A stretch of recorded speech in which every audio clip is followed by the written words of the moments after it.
Hola, buenas tardes, buen domingo, ¿cómo están ustedes? Una vez más, todos juntitos, charlando sobre cosas que pasan en la Argentina y preguntándonos por qué pasan. A veces tenemos explicaciones del por qué, a veces no, a veces en todo caso es cómo lo vivimos, aquello que pasa. Como siempre, estamos Pablo Marmorato y yo acá, dispuestos a charlar con ustedes y con los invitados. Claudio Acevedo, el manejo de las máquinas, y Pablo nos tiene que dar un mensaje y enseguida empezamos con el tema de hoy. Buenas tardes, Graciela. Feliz Navidad. ¿Es ese? No.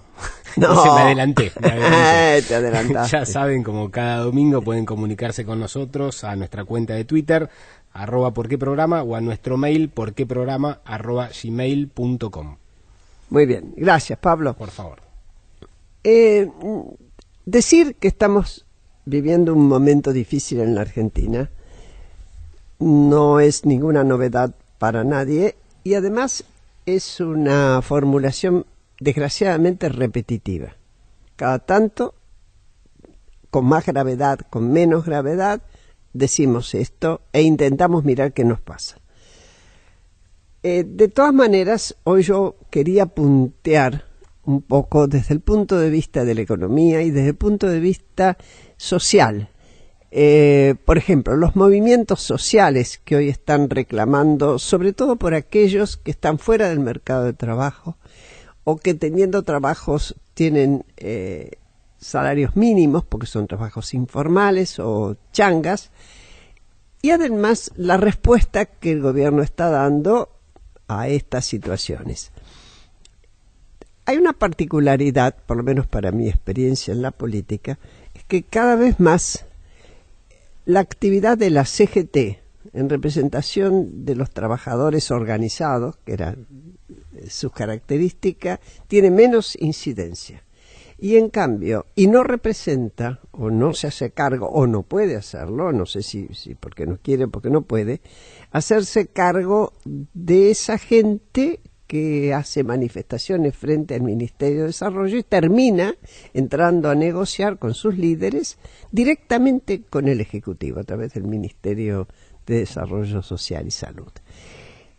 ¿Qué es esa novedad? ¿Cómo la vivimos? ¿Es mejor? ¿Es peor? O simplemente reconocer que existe. Y para esto, por ejemplo, invitamos, por un lado, a Martín Rodríguez, él es escritor, es periodista en varios medios gráficos y de radio, publicó Orden y Progresismo hace unos años y estuvo ya con nosotros acá. Y también está Marina Dal Poyetto, ustedes ya la conocen, es economista, dirige la consultora EcoGo. Y es muy consultada, últimamente uno la ve bastante y la lee mucho, porque tiene una mirada aguda, con fundamento, sobre la situación económica, que vamos a intentar, tomándolo eso como una realidad, llevarlo también a nuestra situación, las repercusiones en el tema social. Más allá de que uno no sea un especialista, no es difícil imaginar qué es lo que ocurre cuando la situación económica es la que es. Bueno, vamos a empezar con vos, Martín. Bueno, gracias por la nueva invitación. No, gracias a vos por venir. La verdad que cada vez que te llamamos viniste siempre. Bueno, es un placer y compartir esto y intercambiar. Los últimos años, diría los últimos 3 años del gobierno de Cambiemos, adquirió una dinámica y se fue, como me parece a mí, cristalizando algo que venía de antes, pero un nuevo capítulo de los movimientos sociales. Una de las expresiones, a mi juicio, es la CETEP, que es la Central de Trabajadores de la Economía Popular, que no es exactamente nueva, pero que logró, se consolidó o maduró políticamente en los últimos años, y ha llevado a cabo, porque en la CETEP hay muchos grupos, ¿no? Digamos, centraliza una negociación en la cual intervienen e involucra a barrios de pie, involucra a algunos movimientos sociales que venían del peronismo. Barrio y del de pie kirchnerismo. quebrado ahora, ¿no? Una Sí, parte. ahora quebrado, pero Sí. digamos, también la CCC, también algunos frentes barriales, es decir, tiene como logró como... Corriente combativa. La Sí, CCC. exactamente. Y después el Frente Darío Santillán y también el movimiento Evita, que está ahí, y varios sindicatos y grupos, el MTE, que lidera Juan Grabois, es decir, logró como una especie de frente de organizaciones sociales, y me parece que negocia mucho más que tal o cual beneficio social puntual, o sea, que también negocia, pero me parece que ha logrado una agenda que el gobierno reconoció y que el gobierno le sirve, que maneja, digo, de este último cimbronazo, este año que fue muy difícil y un año crítico para el gobierno. Una de las fortalecidas fue Carolina Stanley, que tiene a su cargo esa especie de Consejo de Seguridad Social, ¿no?, que es el ministerio. Y Sí, que viene, porque ahora tiene salud, Exacto. desarrollo social y también... es una de las ministras que heredó o que resultó con mayor poder. Así es. Y me parece que, esto yo voy a intentar una defensa de los movimientos sociales en algún sentido. No una defensa frente a un ataque, sino hay una sensación general, ¿no?, que muchas veces los estigmatizo, los lleva a un rincón, digamos. ¿Cómo fue, por ejemplo, la negociación de la ley de barrios populares, que se votó este año? Lo que pasa es que se votó en el contexto del debate y la votación de la ley que finalmente no se dio, ¿no?, que fue la ley de interrupción voluntaria del embarazo. El relevamiento que hizo desde Cáritas, Techo y todos los grupos de la CETEP de barrios populares en la Argentina. Y una ley que le da a ese relevamiento una hoja de ruta para la urbanización. Así es. Que acá en la ciudad de Buenos Aires hay 4 casos testigos que se están desarrollando en 4 villas de la ciudad, para la, ciudadanización, por decir así, de muchos de los vecinos que viven en estos barrios. Y en 2016 la ley de emergencia social... Sí. Cuando vos decís la ciudadanas...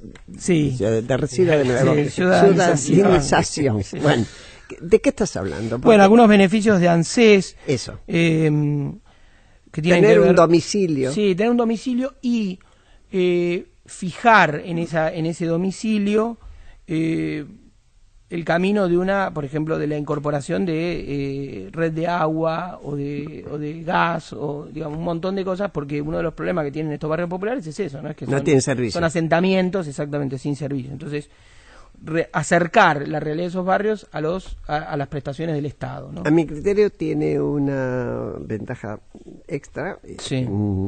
bastante valiosa, y es la dificultad cuando se está ante una posibilidad de trabajo de no tener domicilio donde dar, cuál dar, o tener un domicilio en un asentamiento. Sí, exactamente. Manzana 4, casilla 8, Sí. ¿no? Dos aplausos. En general, Sí. basta para que, salvo que se sea muy amplio de criterio, Exacto. esa solicitud va de costado. Sí, y en ese sentido, con esto cierro, pero digamos, también la ley de emergencia social, que fue la primera que se votó en noviembre de 2016, que fue un antecedente que intentó generar un conjunto de compensaciones en un año muy difícil, como fue también el 2016, con alta inflación. Tal vez este fue peor, pero aquel fue ya también duro.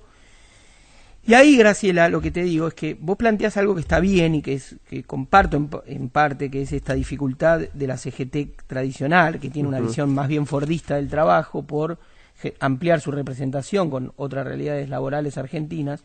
Pero te diría que un poco por mediación del Papa, un poco por la vocación de algunos dirigentes, que para mí fue una pérdida, y lamento muchísimo, un tipo como Juan Carlos Schmidt, que para mí fue una figura un tipo limpio, muy respetado, sí, nunca tiro de carpetazo, ¿no? Sí. No, viene del moyanismo, el moyanismo le cobró de algún modo algunas cosas, y Juan Carlos y otros dirigentes construyeron un vínculo con los movimientos sociales un poco más sólido y una agenda común.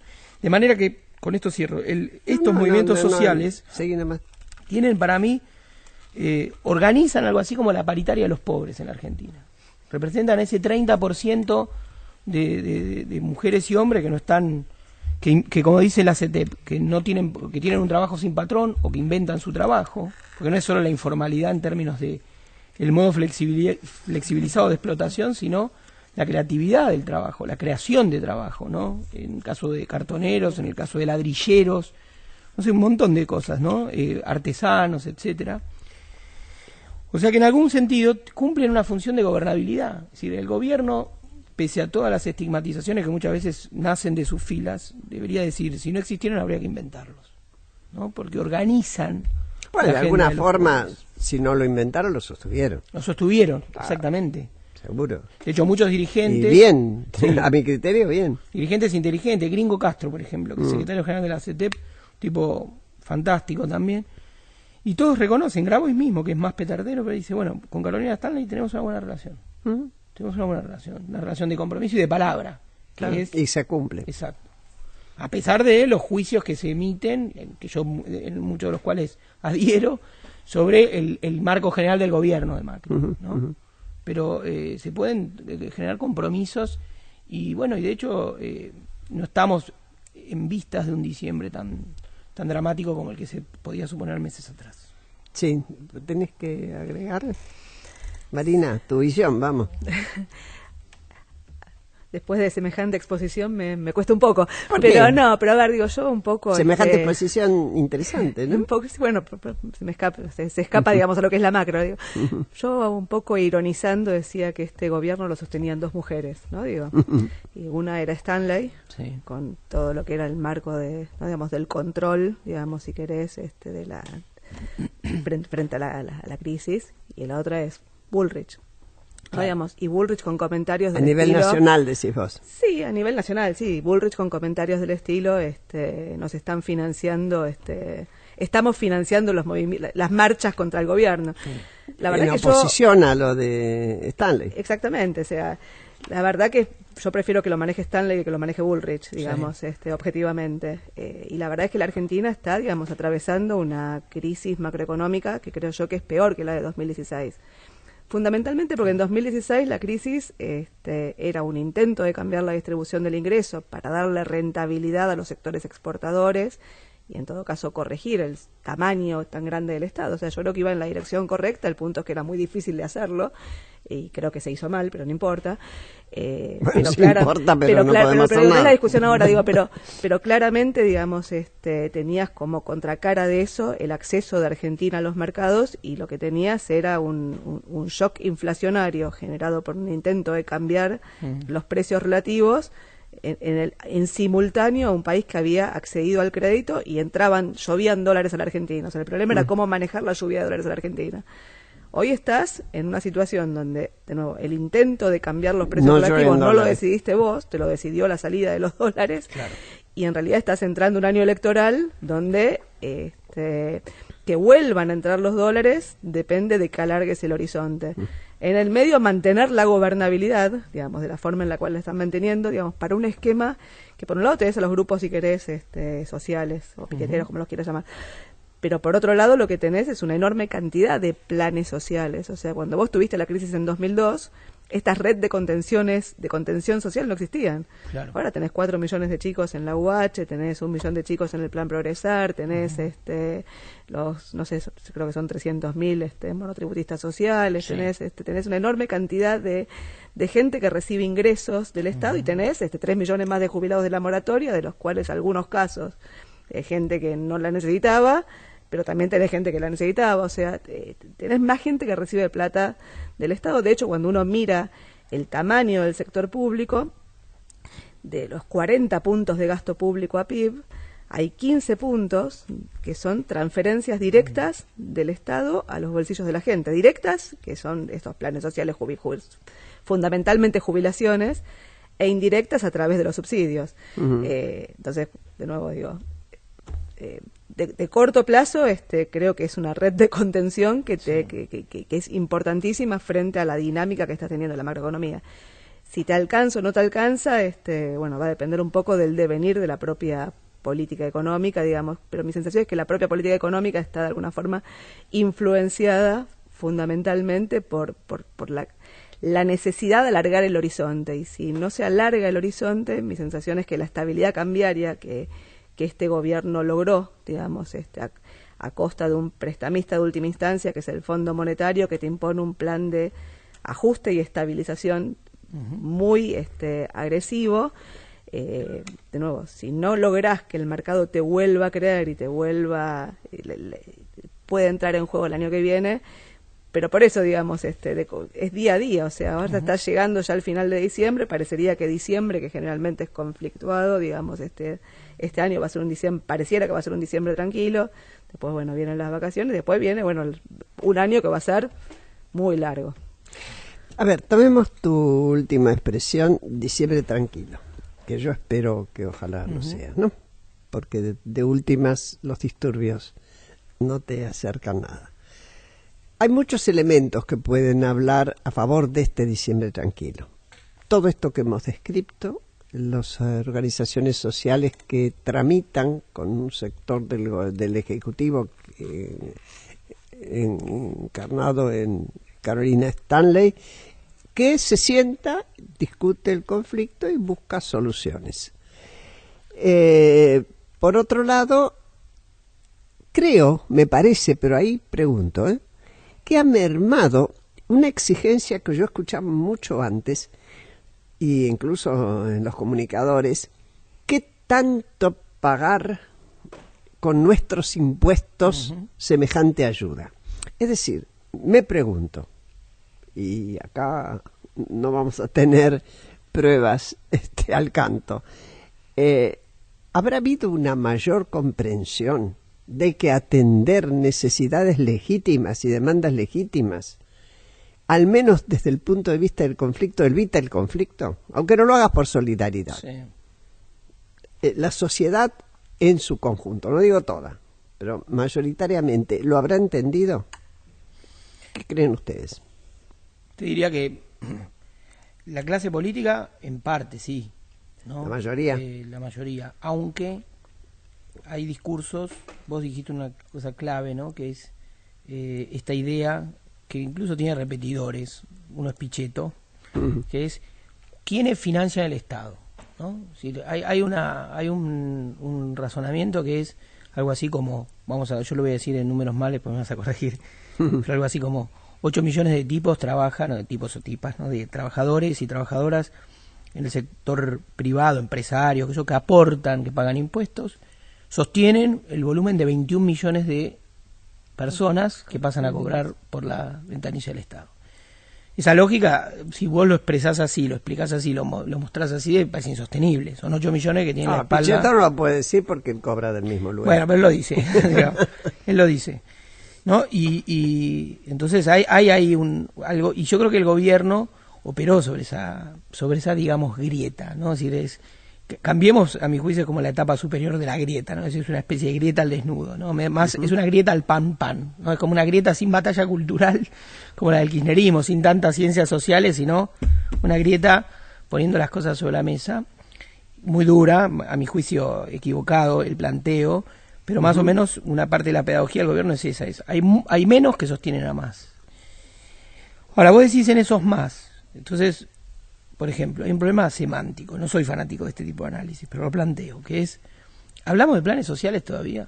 Es decir, una derrota, casi diría cultural del kirchnerismo, que fue, la asignación por hijo, ¿es un derecho o es un plan? O sea, ¿no?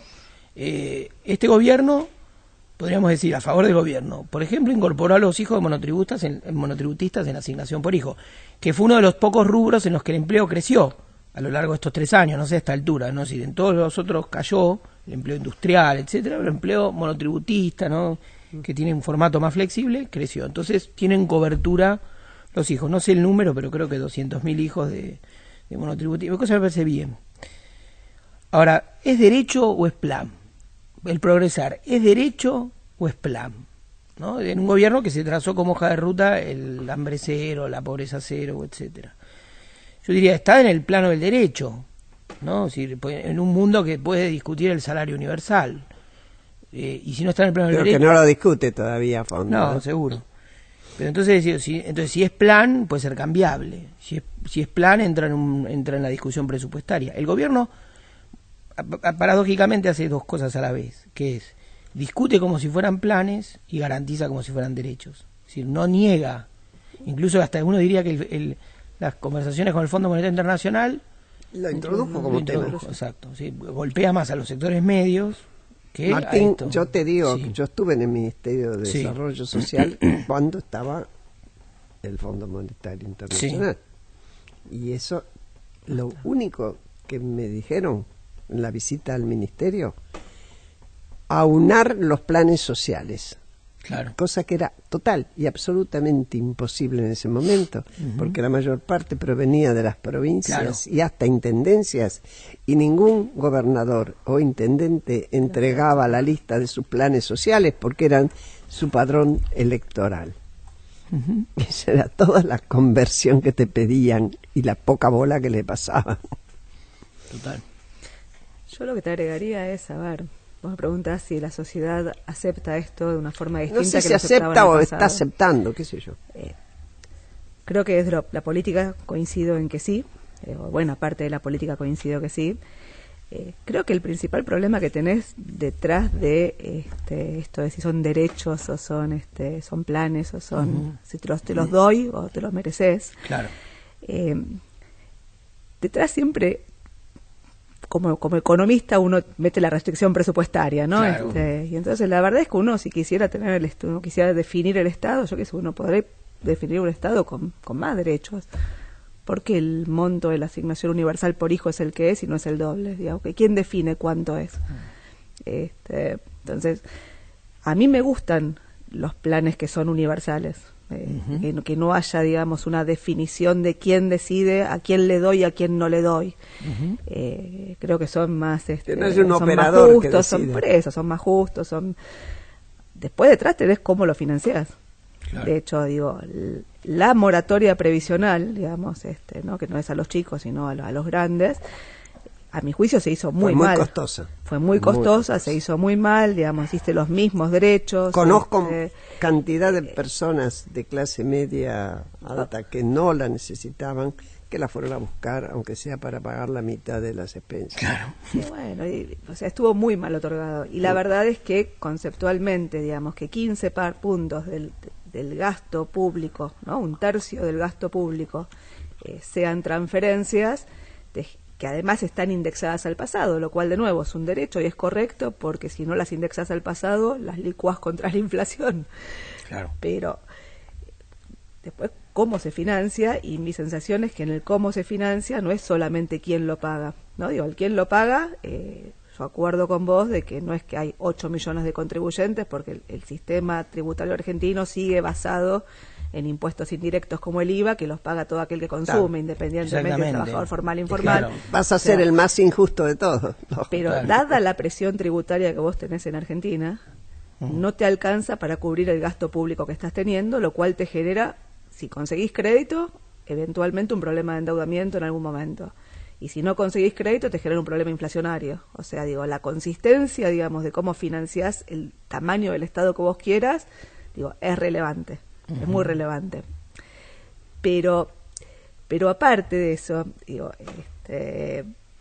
mi sensación es que dentro de lo que es la presión impositiva, que vos tengas una enorme parte de la economía por fuera de la formalidad, te genera una dicotomía no menor, que la vas a ver en el mercado laboral, donde tenés un montón de gente que no accede al mercado formal, entonces Claro. queda del otro lado. Y tenés empresas, digamos, que se mueven dentro del circuito formal, que tienen una presión impositiva, digamos, que es mucho más alta que la efectiva que cobra la economía, porque una parte de la sociedad no paga. Claro.